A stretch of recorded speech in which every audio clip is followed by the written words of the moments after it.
The Sacramento Kings are stuck, and they have been for the past like 20 years. Now they did make the playoffs in 2023, playing the Warriors in the first round, going to seven, and we know how that went. Curry drops 50, and they lose in seven.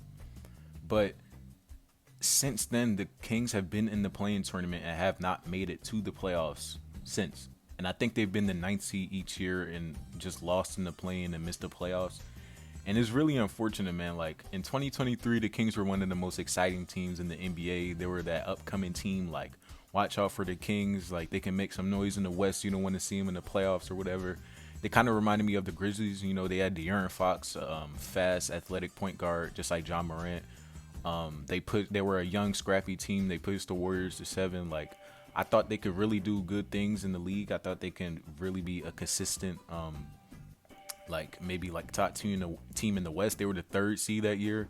I don't even know if they got 50 wins. The West was kind of weird that year, but ever since then they have not been back. Like they have not been even the top six seed in the West. So it's just been rough for the Kings.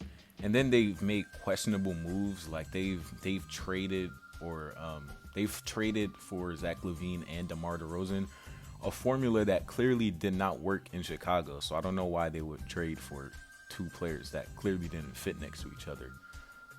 So obviously that hasn't been working out great. Zach LaVine, he's been playing okay with the Kings, and so has DeMar DeRozan, but they don't fit next to each other. So that's the problem.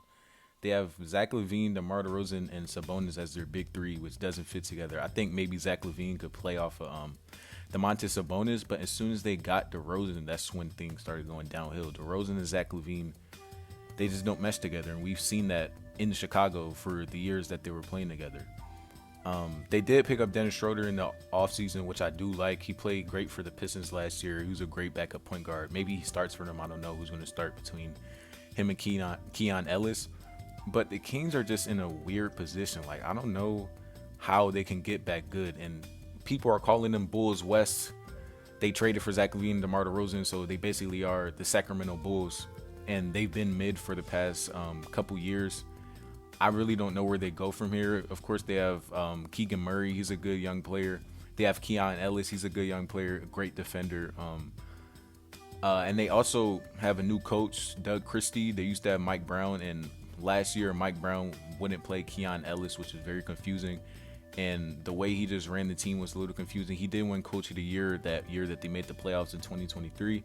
But ever since then, as I told you, hasn't been good. So they fired him recently, and now he's the Knicks coach. But yeah, man, I don't know how this is going to go. Like, I don't think it's going to be much different from last season. I think they're just going to be that Midwest team. Like, the West continues to get better and better and better, and they haven't improved really.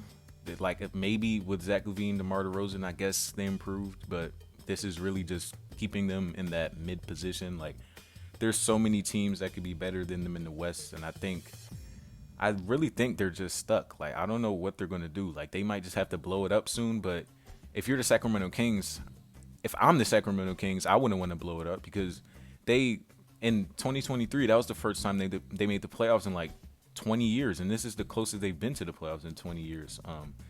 So they're really in a weird spot right now. Maybe they can make the playoffs next year. Like, I really don't know.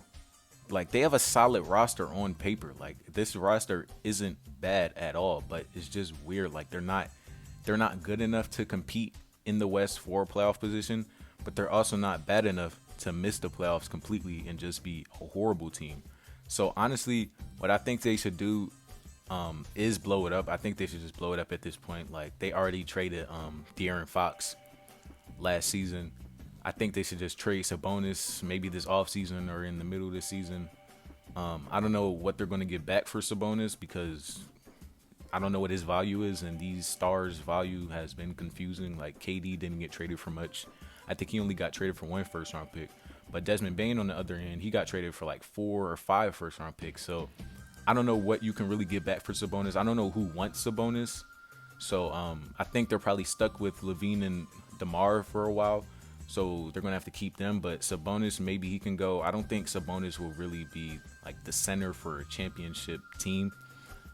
He's not a great defender, and the offense kind of has to run through him.